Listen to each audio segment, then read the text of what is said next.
Vin Diesel fights The Rock. Need I say any more?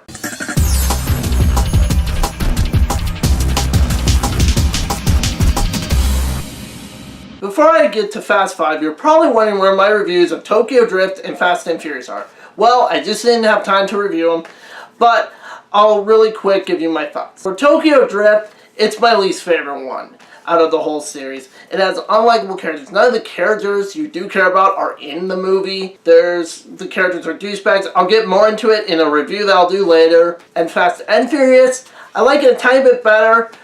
It's an watchable bad movie. The CGI is so bad, though. I agree with a lot of people. It has plenty of problems. Yeah, and it should be mentioned, this is the one where Michelle Rodriguez dies. Why should that be mentioned? Well, we'll get to it. Now that I've gotten those out of the way, Fast 5. Fast 5 is the 5th installment in the Fast and the Furious franchise. Stars Vin Diesel, Paul Walker, Dwayne "The Rock" Johnson, Ludacris, Tyrese Gibson, Georgina Brewster, and a ton of other people from the past movies. And it's also directed by Justin Lin, just like the previous 2 films have been. Fast 5 picks up right where the last one left off, with Brian and Mia freeing Dom from a prison transfer bus on its way to a high-security prison where Dom would be locked up for life because of events in the previous films. They hightail it down to Brazil, where they meet up with Vince, who's also been in hiding since the original film. Meanwhile, a Special Forces agent, Hobbs, played by Dwayne Johnson, The Rock, is hunting them down and is trying to find them. He is considered this really hard-ass, will get his man kind of FBI agent, as we find out later in the film. Meanwhile, down in Brazil, Vince gets him a job stealing cars, who they find out later on is meant for some drug lord down in Brazil who is in control of all the drug cartels in the area and has a crap ton of money. Basically, for various events, decide that they are going to take all of his money from him because of something he did to them. Now, starting off with Justin Lin, even though he directed the last 2 installments, he's good at directing. The directing in those films wasn't too bad. It was other aspects that made it bad, but he did a good job. And yeah, we have the same writers back from most of the films, so there's no real change, but Fast 5 takes a considerably huge leap over any of the previous films. This is when the series gets really good.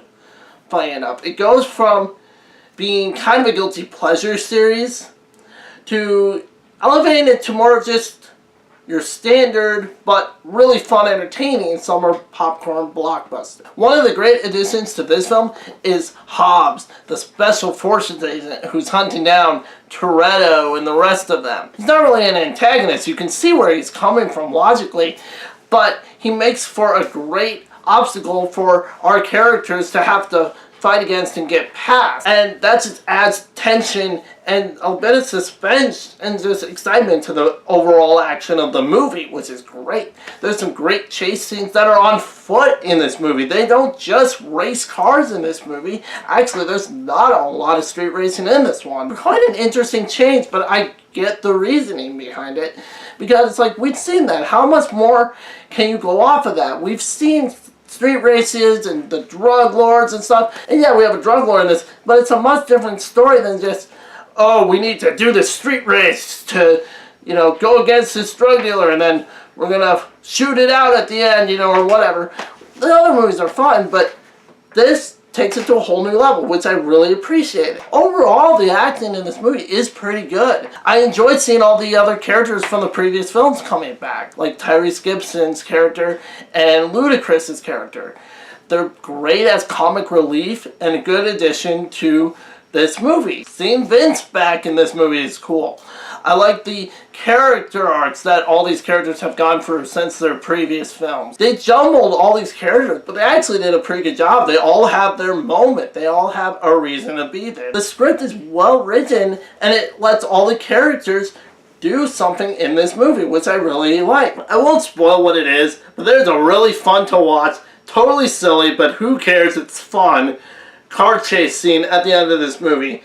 If you've seen this movie, yeah, I mean, It's awesome. It's just too fun. So overall, to wrap this up, I like the directing. I like the writing. It's upped considerably since the previous films. The acting's better in this film. The cinematography is good in this movie. There's no real shaky cam, and there's a lot of great shots of the action sequences and the car chases. This is just a fun plot. It really gets you engaged, gets you into this series. If you've been a fan of the series so far, you're going to definitely enjoy this movie. If you haven't really, but you kind of been like, they're alright, you'll definitely enjoy this movie. This is the best one up to this point. This movie's just a lot of fun. It's not a perfect movie by any means. It's not even an excellent movie by any means. But it is, for a popcorn summer blockbuster that is just meant to be over the top and silly, it is a really, really fun movie to watch. It's really, really good. And I'm going to actually give it 4.5 out of 5 stars based on how entertaining it is, more than anything else. But that's my review of Fast 5. Stay tuned for Fast and Furious 6 and Furious 7 coming out really soon to you. So, talk to you later. Bye.